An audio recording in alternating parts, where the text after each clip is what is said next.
It hasn't been reported, but it's a fact that last night in Qatar and Saudi Arabia, authorities arrested Mossad agents planning on committing bombings in those countries. Why would the Israelis be committing bombings in two Gulf countries, which are also being attacked by Iran? Aren't they on the same side?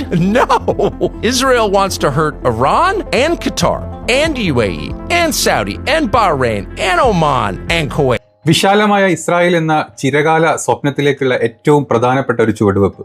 Arabic സഖ്യരാഷ്ട്രങ്ങളെ തമ്മിൽ അടുപ്പിച്ചിട്ടാണെങ്കിലും അവരുടെ തമ്മിൽ ചോര കുടിപ്പിച്ചാണ് ഞങ്ങളുടെ കാര്യങ്ങൾ നേടിയെടുക്കാൻ ഞങ്ങൾ ഏതറ്റം വരെയും പോകും. നിങ്ങളുടെ രാജ്യത്ത് ആ രാഷ്ട്രീയ അസന്തുലിതാവസ്ഥ ഉണ്ട്, അല്ലെങ്കിൽ ഭരണമാറ്റം വേണം എന്ന് ഞങ്ങൾ തന്നെ വന്ന് പറയും.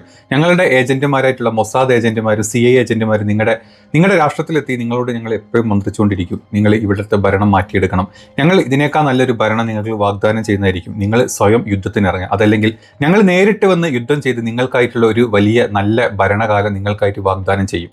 ഒരുപാട് വാഗ്ദാനങ്ങൾ തന്ന് യുദ്ധം ചെയ്ത് നിങ്ങളുടെ നാടിനെ ഞങ്ങൾ നശിപ്പിക്കും. അത് കഴിഞ്ഞാൽ ഞങ്ങൾക്ക് തോന്നും എന്നുണ്ടെങ്കിൽ ഒരു പാവ സർക്കാരിനെ നിങ്ങളുടെ നാട്ടിൽ കൊണ്ടിടും. നിങ്ങളുടെ നാട്ടിൽ ഒരു രാഷ്ട്രീയ അരക്ഷിതാവസ്ഥ വരും. നിങ്ങളുടെ നാട്ടിൽ നിന്ന് തന്നെ പല സായുധ സംഘടനകൾ രൂപപ്പെടും. അവർ പരസ്പരം നിങ്ങളെ അങ്ങോട്ടും ഇങ്ങോട്ടും തല്ലിക്കൊല്ലും. അങ്ങനെ ഒരു രാജ്യം ഇല്ലാണ്ടാക്കും. ഇതാണ് ഞങ്ങളുടെ അൾട്ടിമേറ്റ് ആയിട്ടുള്ള ലക്ഷ്യം.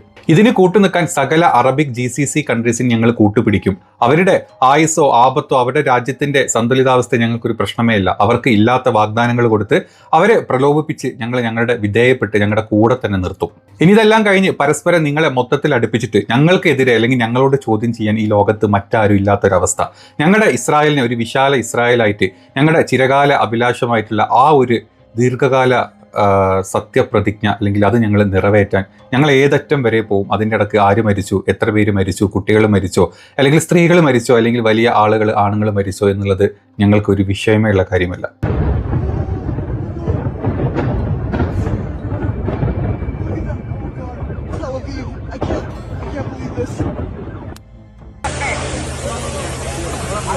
നമുക്കേതായാലും വീഡിയോയിലോട്ട് വരാം. വീഡിയോ തുടക്കത്തിൽ തന്നെ നിങ്ങൾ ഒരു ലൈക്കോ കമൻറ്റോ ഒക്കെ ചെയ്ത് കാണാൻ ട്രൈ ചെയ്യുക. മാക്സിമം ആളുകളിലോടുത്ത് ഈ അവസ്ഥ യഥാർത്ഥത്തിൽ ഈ പശ്ചിമേഷ്യയിൽ ഇറാൻ ഈ GCC കൺട്രീസിൽ ഇസ്രായേൽ നടക്കുന്ന കാര്യങ്ങൾ എത്തണം. നമ്മളാരും ഇത് കൂടുതലായിട്ട് ചർച്ച ചെയ്യുന്നുണ്ടോ എന്ന് വെച്ചാൽ ഇല്ല എന്നാണ് സത്യം. നമ്മൾ അവിടുത്തെ യുദ്ധങ്ങളുടെ കാര്യങ്ങൾ സംസാരിക്കുന്നു. ഇതിലെ പിന്നിലെ ഇസ്രായേലിൻ്റെയും അമേരിക്കയുടെയും ഒരു ചിന്തകൾ ഒരുപാട് വലുതാണ്. നമ്മൾ ചിന്തിക്കുന്നതിനേക്കാളൊക്കെ ഒരുപാട് അപ്പുറത്താണ്. ഏതായാലും നമുക്ക് വീഡിയോയിലോട്ട് പോകാം. ഇന്നലെ നമ്മൾ ഇസ്രായേലിൽ നടക്കുന്ന ടെല്ലവീവിലും ജെറുസലേമിലും ഹൈഫയിലൊക്കെ നടക്കുന്ന കാര്യങ്ങളെപ്പറ്റി സംസാരിച്ചു.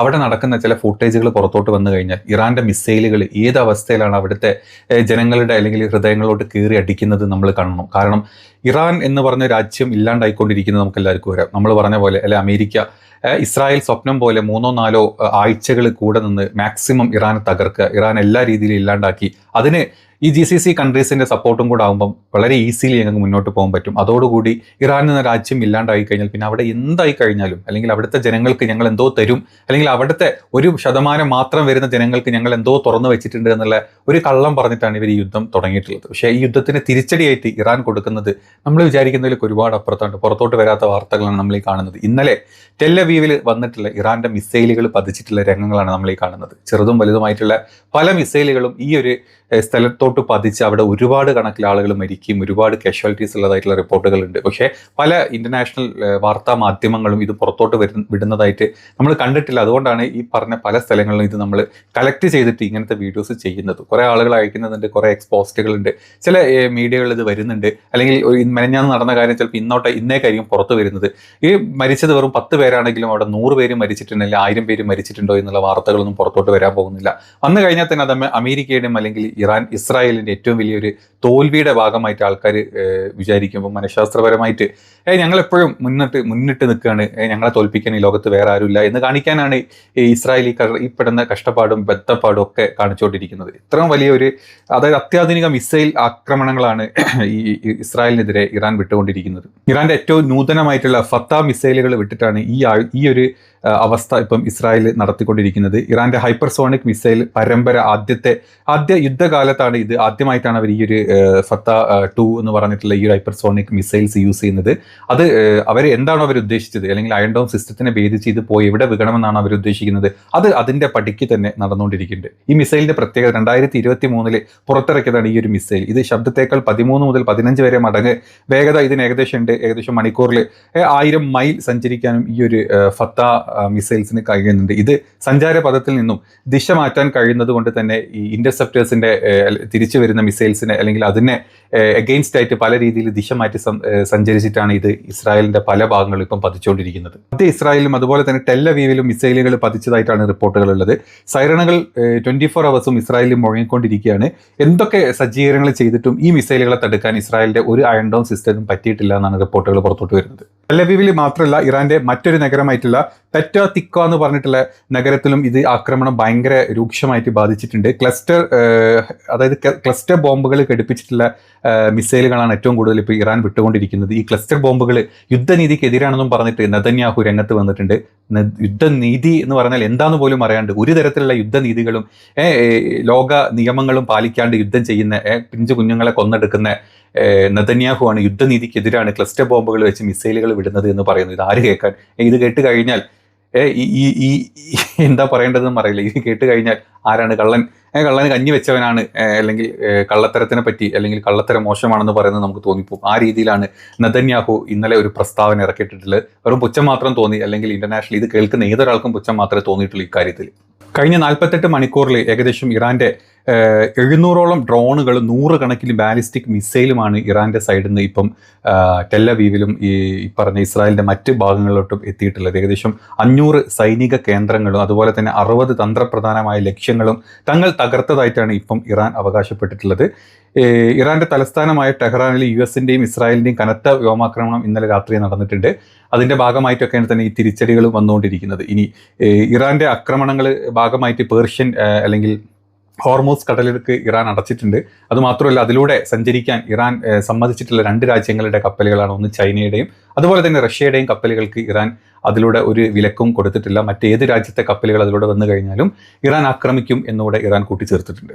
ഇറാന്റെ ആക്രമണത്തിൽ 6 സൈനികർ കൊല്ലപ്പെട്ടു എന്നാണ് US-ന്റെ സെൻട്രൽ കമാൻഡിന്റെ സൈഡിൽ നിന്ന് പുറത്തോട്ട് വന്നിട്ടുള്ള റിപ്പോർട്ട്. അതേ സ്ഥാനത്ത് ഇറാന്റെ പ്രതിനിധി പറയുന്നത് 650ഓളം US സൈനികർക്ക് മരിച്ചതിനായിട്ടും പരിക്ക് പറ്റിയതായിട്ടും ഉള്ള മൊത്തക്കണക്ക് 650 ആണെന്നാണ് ഇറാന്റെ IRGC പുറത്തോട്ട് വിട്ടിട്ടുള്ള പ്രസ്താവനകൾ.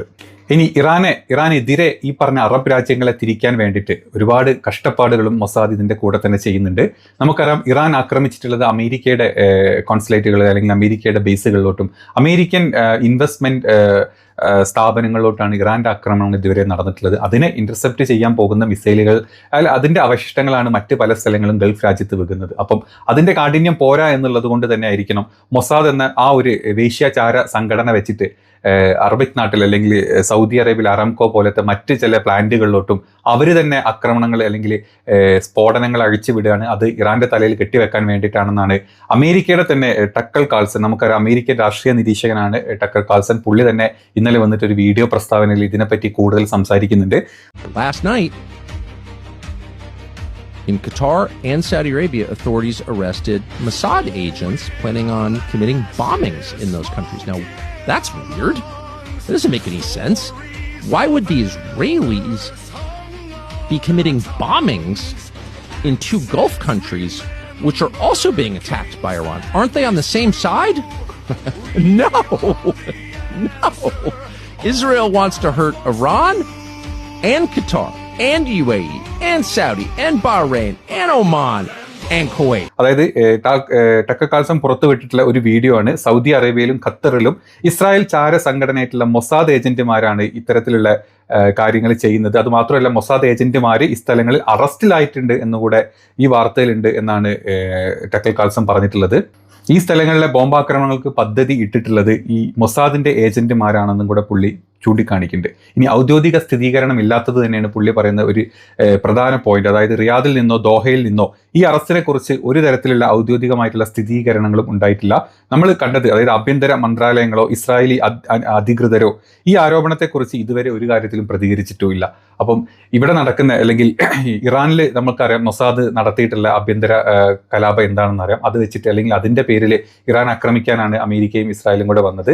ഇറാൻ എന്ന വലിയ രാജ്യം, ഈ പറഞ്ഞ സ്ഥലത്ത് അവർക്ക് ഇസ്രായേലിനെതിരെ നിൽക്കുന്ന ഒരേ ഒരു രാജ്യം, ഈ രാജ്യത്തെ ഇല്ലാണ്ടാക്കി കഴിഞ്ഞാൽ പിന്നെ ഞങ്ങൾക്ക് സ്വന്തമാണ് ഈ മിഡിൽ ഈസ്റ്റ്, പശ്ചിമേഷ്യ എന്നുള്ള പൂർണ്ണബോധം ഇസ്രായേൽ ഉള്ളതുകൊണ്ട് തന്നെ അമേരിക്കനെ കൂട്ടുപിടിച്ചിട്ട് ഈ ഒരു യുദ്ധത്തിലോട്ട് വന്നതും അത് കൂടുതൽ ഭയാനകമാക്കണം, അല്ലെങ്കിൽ അത് കൂടുതൽ സ്ട്രോങ് ആക്കി ഇറാനെതിരെ ഈ പറഞ്ഞ രാജ്യങ്ങളെ മൊത്തം തിരിക്കണമെങ്കിൽ മൊസാദിന്റെ ഇത്തരത്തിലുള്ള മറ്റ് ചില ബോംബിംഗ് ആക്രമണങ്ങളും ഈ പറഞ്ഞ സ്ഥലങ്ങളിൽ വേണം എന്ന് വ്യക്തമായിട്ടുള്ള ധാരണ ഇസ്രായേലിനുള്ളത് കൊണ്ടാണ് ഈ കാര്യങ്ങൾ ചെയ്യുന്നതും. അത് പൂർണ്ണമായിട്ട് മനസ്സിലാക്കാൻ ഇത്തരത്തിലുള്ള അമേരിക്കൻ രാഷ്ട്രീയ നിരീക്ഷകർക്ക് പറ്റുന്നുണ്ട്. അവരത് ഇതുപോലെ സ്വധൈര്യം പുറത്തോട്ട് വന്ന് പറയുന്നുണ്ട്. അപ്പം നമ്മൾ ഇന്ന് പറഞ്ഞിട്ടുള്ള, ഇന്നലത്തെ ഈ ലൈവുകളിലും വീഡിയോയിലൊക്കെ നമ്മൾ പറഞ്ഞിട്ടുള്ള കാര്യങ്ങളാണ്. ഈ ഒരു യുദ്ധം ചിലപ്പോൾ ഒരു മാസം നീണ്ടുപോയി കഴിഞ്ഞാൽ അപ്പോഴേക്കും ഇറാൻ എന്ന രാജ്യം തന്നെ ഇല്ലാണ്ടായിരിക്കാം. മാക്സിമം അമേരിക്കയ്ക്കും ഇസ്രായേലിനും കൊടുക്കാവുന്ന പ്രഹരം മൊത്തം കൊടുത്തിട്ടായിരിക്കും ഈ ഒരു രാജ്യം ഇല്ലാണ്ടാക്കാൻ പോകുന്നത്. അതല്ലാതെ ഇതിൽ മറ്റ് ചില യൂട്ടേണുകൾ വരുമെന്നുള്ളത് നമ്മൾ കണ്ടു തന്നെ അറിയേണ്ടി വരും. പക്ഷേ ഒരു വലിയ ലോക ശക്തി, അതിൻ്റെ കൂടെ തന്നെ നിൽക്കുന്ന മറ്റൊരു ശക്തി കൂടി ഈ രാജ്യത്തിനെ ഇല്ലാണ്ടാക്കാൻ അതിൻ്റെ സഖ്യകക്ഷികളായിട്ട്, അല്ലെങ്കിൽ അതിൻ്റെ ചുറ്റുപാടുള്ള മറ്റുള്ള സകല അയൽ രാജ്യങ്ങളെയും കൂട്ടുപിടിച്ച് കാണിക്കുന്ന ഒരു നരഹത്യ മാത്രമായിട്ട് നമ്മൾ കണ്ടുകൊണ്ടിരിക്കുന്നത്. അപ്പം യുദ്ധം ഒന്നിനൊരു പരിഹാരം ഇല്ലെങ്കിലും യുദ്ധം അതിൻ്റെ മാക്സിമത്തിലാണ് ഇപ്പം നടന്നുകൊണ്ടിരിക്കുന്നത്. എല്ലാം നല്ല രീതിയിൽ കഴിയട്ടെ നമുക്ക് പറയാം. നമുക്ക് കൂടുതൽ അപ്ഡേറ്റുകൾ അടുത്ത ലൈവുകളിലോ അല്ലെങ്കിൽ അടുത്ത വീഡിയോകളിലൊക്കെ ആയിട്ട് നമുക്ക് സംസാരിക്കാം.